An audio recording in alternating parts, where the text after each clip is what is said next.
হঠাৎ একদিন আল্লাহর হুকুমে হজরত ইসরাফিল আলাইসাল্লাম সিংহায় ফুঁক দেবেন। প্রথমবার সুর ফুঁকতে মানুষ ভয়ে আতঙ্কিত হয়ে পড়বে। আসমান ও জমিনের সমস্ত ভেঙে চুরমার হয়ে যাবে। কিয়ামতের আগে এক অদ্ভুত ও ভয়াবহ সময় আসবে। আল্লাহ তাআলা এই পৃথিবী থেকে সমস্ত সত্যিকার মানুষদের উঠিয়ে নেবেন, আর পৃথিবীতে শুধু অসৎ এবং কাফিররাই বেঁচে থাকবে। এরপর 40 বছর পর্যন্ত কোনো শিশু জন্ম নেবে না, অর্থাৎ পৃথিবীতে কেউই 40 বছরের কম বয়সের থাকবে না। মানুষ নিজেদের দুনিয়াদারি কাজকর্মে ব্যস্ত হয়ে পড়বে, আল্লাহ ও আখিরাতকে ভুলে যাবে।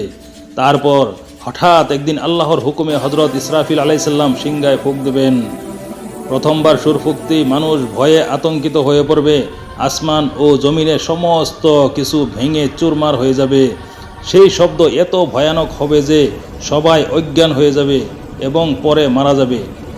তখন না আকাশ থাকবে, না জমিন থাকবে, না পাহাড়, সব কিছু ধ্বংস হয়ে যাবে, চুরমার হয়ে যাবে। এমনকি সব ফেরেশতা ও সমস্ত মাখলুক সৃষ্টি যে শেষ হয়ে যাবে। সেই সময় শুধু আল্লাহ তাআলা বেঁচে থাকবেন, যিনি না কখনো মারা যান, না ঘুমান। তিনি একমাত্র মহান, সর্বশক্তিমান, চিরঞ্জীব সত্তা। আর এটাই হবে আসল কিয়ামতের সূচনা।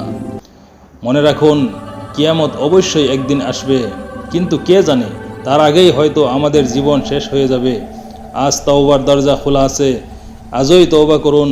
আল্লাহর সামনে নিজের ভুলগুলো স্বীকার করুন, অন্তর থেকে অনুতপ্ত হন আর সত্যিকারের ক্ষমা প্রার্থনা করুন। তাই আজই নিজের আত্মাকে পবিত্র করুন, নিজের হৃদয়কে আল্লাহর জন্য প্রস্তুত করুন আর সত্যিকার তওবা করুন। কারণ এই মুহূর্তটাই সবচেয়ে মূল্যবান। হয়তো এটাই আমাদের জীবনের শেষ সুযোগ হতে পারে।